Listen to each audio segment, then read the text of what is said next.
किसान भाई नमस्कार। जेपीएसजे किसान यूट्यूब चैनल पर आप सभी किसान भाइयों का हार्दिक स्वागत है।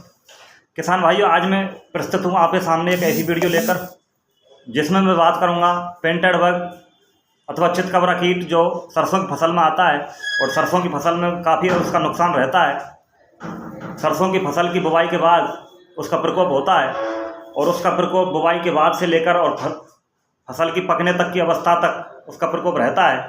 तो किसान भाइयों, ये जो कीट है, चितकबरा कीट है, इसकी एक विशेषता होती है कि इसके जो मादा हैं वो ज़मीन के अंदर भी तथा पौधे पर भी अंडे देने की क्षमता रखते हैं तथा इनके ज़मीन में दिए हुए अंडों से शिशु निकलते हैं और शिशु निकलते ही जो सरसों की हम बुवाई करते हैं, सरसों की बुवाई के बाद सरसों का अंकुरण होता है।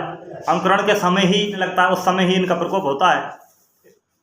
उसी समय ये उस पौधे पर आक्रमण कर देते हैं और हमारी फसल को चौपट कर देते हैं। इनकी दूसरी विशेषता ये होती है कि ये झुंडों में रहते हैं और ये झुंडों में ही फसल पर आक्रमण करते हैं, जिससे नवजात पौधे आसानी से इनका भोजन बन जाते हैं। तो किसान भाइयों, इनकी तीसरी विशेषता ये है कि फसल के समय से लेकर, फसल की बुवाई से लेकर और पकने तक की अवस्था तक ही इनका प्रकोप रहता है। उस समय पकने के समय सरसों की जो फली हैं, फलियों के अंदर रस चूसते हैं, जिससे फसल की जो फलियों के अंदर की जो दाने हैं वो छोटे रह जाते हैं तथा उनके अंदर तेल की मात्रा घट जाती है।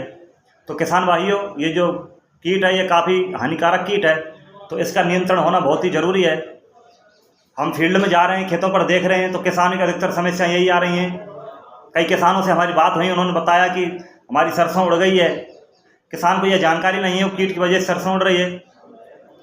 ना जानकारी, बस ये समझता है कि पता नहीं नमी की कमी है कि क्या है। तो किसान भाइयों, मेरा जो वीडियो का उद्देश्य है वो यही है कि किसानों को ये जानकारी हो जाए कि एक कीट होता है जिसको चितकबरा कीट अथवा पेंटेड बग के नाम से जानते हैं। उसके प्रकोप से ही अधिकतर समस्या ये आ रही है। किसान भाइयों, इसका जो नियंत्रण है, नियंत्रण के लिए मैं आपको बता दूं, सरसों की जब हम खेत की तैयारी करते हैं तो उसी समय हमें भूमि उपचार करना होता है। भूमि उपचार के लिए क्यूनोल-फॉस पाउडर 25 किलो प्रति हेक्टेयर के हिसाब से हम ज़मीन में अगर मिलाते हैं तो भूमिगत कीटों से, पेंटेड बग हो अथवा कोई भी और भूमिगत कीट हो, सभी से हमारी फसल के लिए एक सुरक्षा कवच बन जाता है।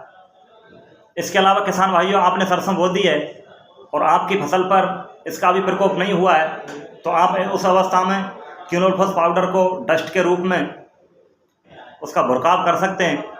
उसके भुरकाव से इससे होने वाली हानि से बचा जा सकता है। किसान भाइयों, इसके अलावा आप स्प्रे भी कर सकते हैं। स्प्रे के लिए भी मैं आपके लिए बता दूं, इमिडाक्लोप्रिड है। इमिडाक्लोप्रिड कीटनाशक है, उसका स्प्रे आप कर सकते हैं। उसके अलावा थायोमेथॉक जो दवाई आती है उसका स्प्रे आप कर सकते हैं। कोई भी सिस्टमेटिक कीटनाशी का आप स्प्रे कर सकते हैं इसके ऊपर।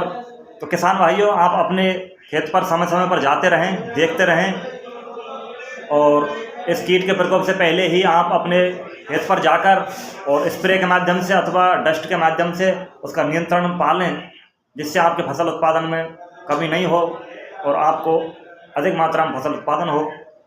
तो किसान भाइयों, आज की वीडियो में इतना ही। किसी नई वीडियो में आपसे दोबारा फिर मुलाकात करेंगे।